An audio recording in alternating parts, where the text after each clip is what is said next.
Yo, what's good, fam? Welcome back to Ring Ruler, where we break down the biggest stories in boxing with that real talk energy you can't find anywhere else. Today, we're diving into a wild one. Gervonta Tank Davis, the knockout king, the dude who had the boxing world in a chokehold. 30 wins, 28 KOs, a reputation as the most dangerous man stepping into the squared circle. This guy was on track to be a legend, the face of the sport, a name you'd hear echoed alongside the greats. But lately, it's looking like Tank's swinging, a wrecking ball at his own legacy. How did one of boxing's brightest stars start trashing his own name? Buckle up, because this story's got more twists than a Mayweather sparring session, and trust me, you're not gonna want to miss the knockout punch at the end of this one. If you're hyped to get into it, smash that like button right now, subscribe to Ring Ruler if you haven't already, and let's roll. Let's take it back to the beginning, because to understand the fall, you've got to know the rise. Gervonta Davis didn't just stumble into greatness. He clawed his way up from the gritty streets of West Baltimore, Sandtown, Winchester, a neighborhood where every day's a fight just to make it to the next.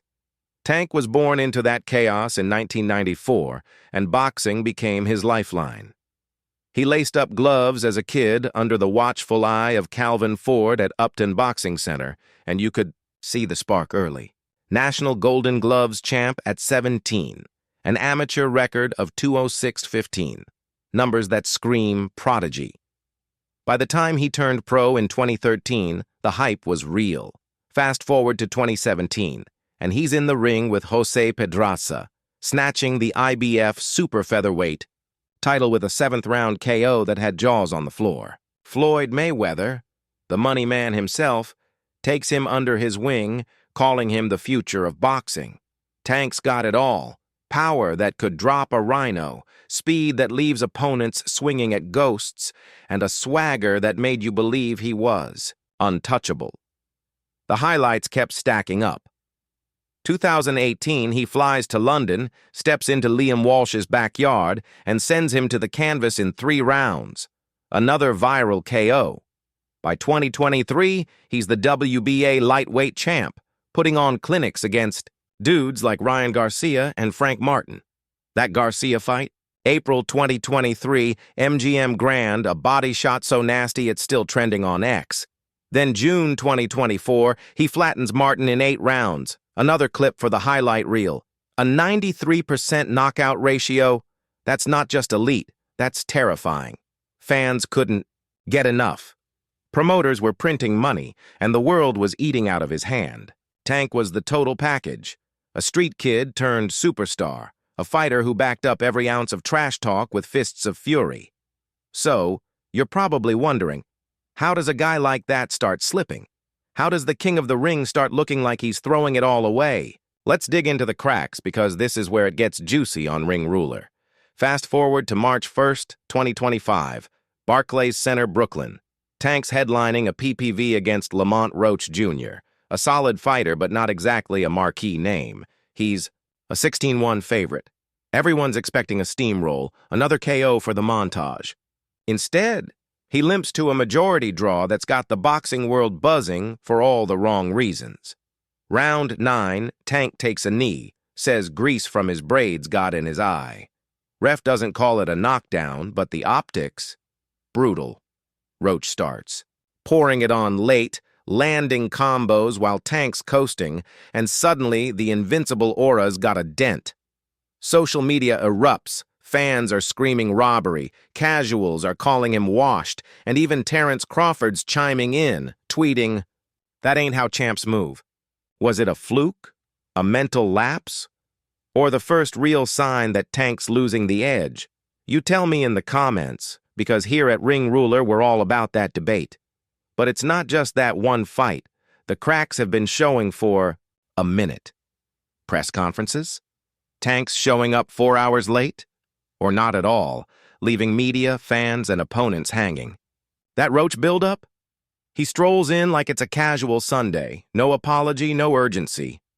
Unprofessional? 100%? Surprising? Nah, not anymore. This is Tank's vibe now. Talent that could fill arenas, but discipline that's barely filling a thimble. And then there's the fight dodging. Shakur Stevenson's been calling him out for years. Two Baltimore kids, two generational talents, the dream matchup. Vasily Lomachenko, the Matrix himself, is another name fans are begging for. But Tank? He's brushing it off, saying he's not chasing belts, just checks. Bro, you're the champ. Legacy's supposed to mean something. Fans are starting to turn, and you can feel the shift. The dude who used to pack arenas with hype is now getting side-eyed for coasting. Let's keep it real on Ring Ruler. He's still got the skills. That Frank Martin KO in 2024, surgical. The Ryan Garcia finish, iconic. Tank's hands are still dynamite, and when he's locked in, nobody's touching him. But here's the problem. He's not locked in enough. Retirement rumors at 30? Brushing off unification fights? That's not the hunger of a legend. That's the vibe of a guy who's cashing out early. Liam Walsh, the guy he starched back. In 18, said it straight. Tank's elite, but he needs the big names to cement it. Lomachenko turned down a fight last year, said the weight wasn't worth it. Stevenson's still waiting, tweeting jabs every other week. Meanwhile, Tank's picking Roach. A tough dude, no doubt, but not the legacy-defining war we're craving. The knockouts are still fire, but the effort, the drive, that's flickering. And in boxing, you're only as good as your last fight, and the one you've got next. So where's this leave him? Right now, Tank's at a crossroads. He's still got the tools to be one of the all-time greats. Power, speed, that killer instinct when he flips the switch. But the rep? That's taking hits harder than his opponents. Fans aren't just mad, they're disappointed.